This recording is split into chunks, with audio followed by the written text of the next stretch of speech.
Hi, welcome back. I have a slight confession to make. So I was going back and looking at some of my old videos. I'm talking like 7, 8 years ago. And I found this video that a lot of people enjoyed, and it was like my lazy girl's guide to makeup. Fast forward, I'm still very much that person. I enjoy makeup. I enjoy wearing makeup. But I'm lazy in the sense that I don't want to take a lot of time, especially since I'm a mom now. But I also want it to look really good. So I'm just going to run you through what I've been doing recently for literally a slap on the face. I'm using one brush. But half of this stuff you could use your hands with. And we're going to do Lazy Girl's Guide 2.0. And I'm going to show you just some stuff that I've been kicking it with for my lazy girl routine. So these are two products from Saie Beauty that I have been getting tons of questions about ever since this came out, or at least since, Saie kind of started hitting the scene. And I finally purchased the Saie Slip Tint and the Saie Sunmelt bronzer. I don't know if I've used, I don't think I've used either one of these in a video, but I've had them for well over a month now. So I thought while I'm applying this, which I'm going to be using my hands, I would just kind of give you a little rundown of these products. So the Slip Tint is very much a product that I like to just throw on with my hands. I think it is sheer enough that to me, it's kind of just like pointless to use a sponge or a brush. It's very much a throw on and go type of product. So literally that right there, done. That's been like my base. Although I do have my SPF on underneath, the Slip Tint does have an SPF 35 in it, so we love to see it. I will say that I bought this because I was hoping it would be kind of like a dupe for my Trini London BFF cream, which I really do like, but I just hate the thought that it's like almost $60. So the Slip Tint is in the $30 range. And although it gives me a similar finish, the textures are totally different. The BFF cream is definitely more of that watery tinted moisturizer consistency. I feel like the Slip Tint from Saie Beauty has an oil derivative maybe in it because it definitely feels a little bit more tacky on the skin. Leaning, and I hate to use this word, into the greasy category. It really doesn't bother me that much, but it's definitely something that I do like to set because it's a little much for me just to wear on its own. But overall, as far as something I can throw on and go, it's chef's kiss. It looks really, really nice. Truly lazy girl fashion. I really don't mess around with concealer that much, but Max is in a little bit of a sleep regression right now, so I feel like I could use the extra bit of coverage on my under eye area. So I'm using the new Lancome Idole concealer. It's a really, really lovely formula. I need to get a lighter shade in mine. Mine's a little bit dark, but I just pop that on when I do want a little bit more coverage, and that's really one of my favorite ways to incorporate a super sheer product but make it come together and make it look a little bit more alive is by using the sheer base and then applying a concealer on top that has a little bit more coverage. I'm gonna put a little bit of gloss on. This is the Nude Dior Maximizer, just random. I've had it in my makeup bag.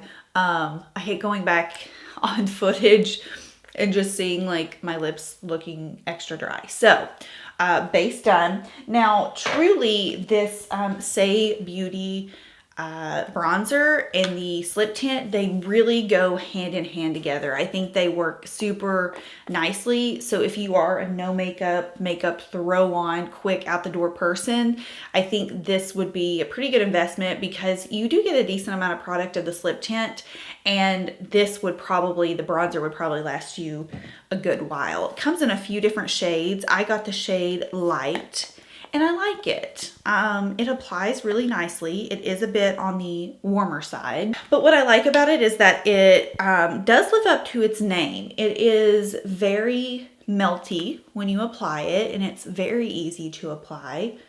So I'm just using my IT Cosmetics Heavenly Luxe Face Perfection brush. Yeah, Complexion Perfection brush. This is also, if you're a super lazy person, you don't want a ton of brushes, but you want something you can do a full face with. This is a brush I have been using for years. The little dual-ended side, I'm going to use it for my shadow. It's wonderful. But yeah, you can see how easily the Sunmelt is applying to my skin, and I feel like it really, they did a good job because it does complement the slip tint.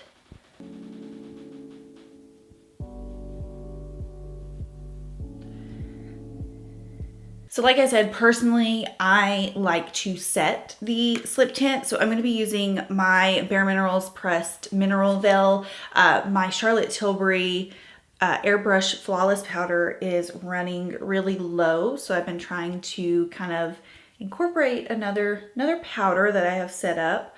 And I like this one. It does set the skin really nicely, but I just feel more confident when I wear the slip tint when I set it, because it is a lot for me. I feel like I feel it if I don't. I'm not joking when I say I don't know if I've actually filled in my brows in over a year with an actual brow pencil or pomade, whatever. I have strictly been brow gel gang, and so the Charlotte Tilbury Legendary Brows and the Persona Swipe Up, which is what I'm going to use today, have been my go-tos. I could probably switch back to my Charlotte Tilbury one now because I've been using blonde from Persona because I've had highlights in my hair, and recently you can see I just got a base touch up and left out the highlights so my hair is a little bit darker.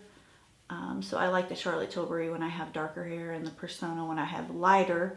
But anyways, I don't know how that was relevant. Yeah, I'm brow gel girl for life. I mean, I just feel like the more I do to my brows, the more trashy they look. So less is more when it comes to my brows. Also faster, just to throw on a quick little swipe of brow gel. I think I've almost used up my Persona one.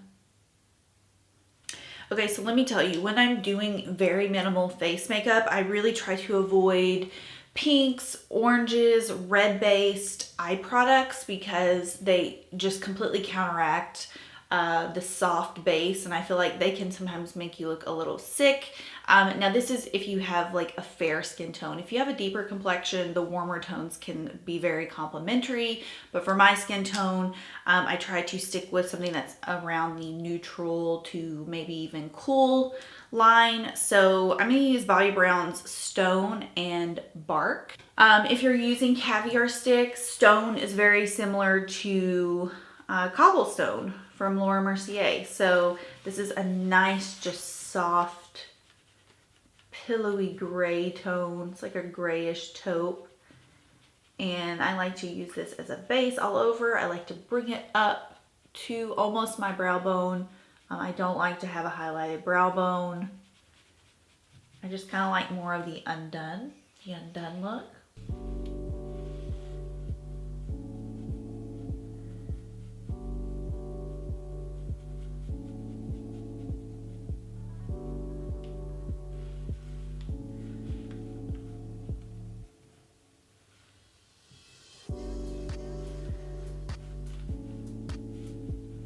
This is kind of like a barely there wash of a nice, just soft gray taupe. I love it. It's very pretty, very easy to apply.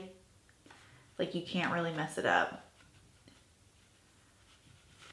Taking Bark from Bobbi Brown, which is the equivalent to Cocoa from Laura Mercier, so you could totally substitute. And I'm just gonna do basically my eyeliner. I feel like I should just, this is, again, something I've not done in a really long time is traditional eyeliner, because I just like to use something like this that's deeper and smoke it out. Give it a little bit of a smoky vibe.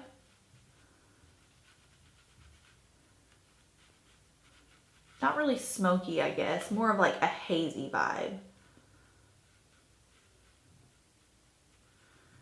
And see the difference that makes in my eye? I mean, again, we're using the tip of this face brush, and yeah, it just makes a huge difference. We're not going overboard by applying, you know, a ton of this, but we're also just not leaving that gray to stand alone by itself and kind of just be like the boring kid on the block, you know? Do I even make sense?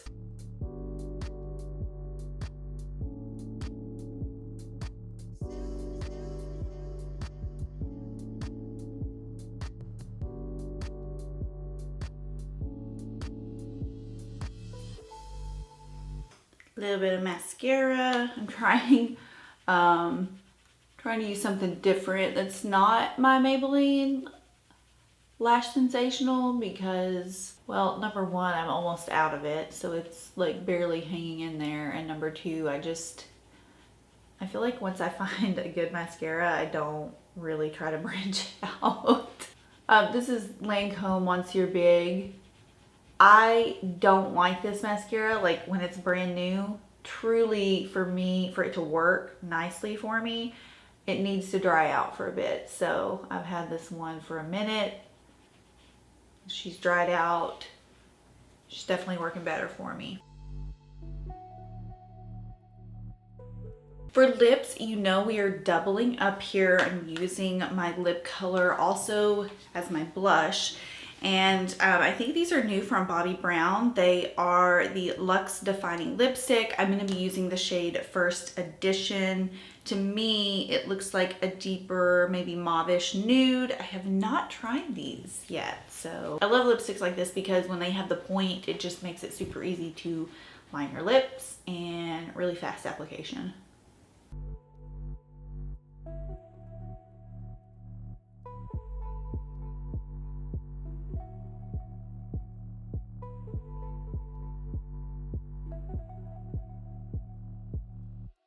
Okay, I think we are done. In reality, this takes me like 5 minutes to do when I'm not, you know, chatting with you all. And I feel like I'm at the point in my life where I want to do my makeup the quickest as possible, but you know, I still want to look jazzy. I still want to try new things. And this has just kind of been it for me. So I hope you enjoyed seeing it. I hope you enjoyed seeing Lazy Girl 2.0. I'll link my old one down below. A lot of people like to point out how my accent has really changed throughout the years compared to when I first started doing videos, and I definitely agree.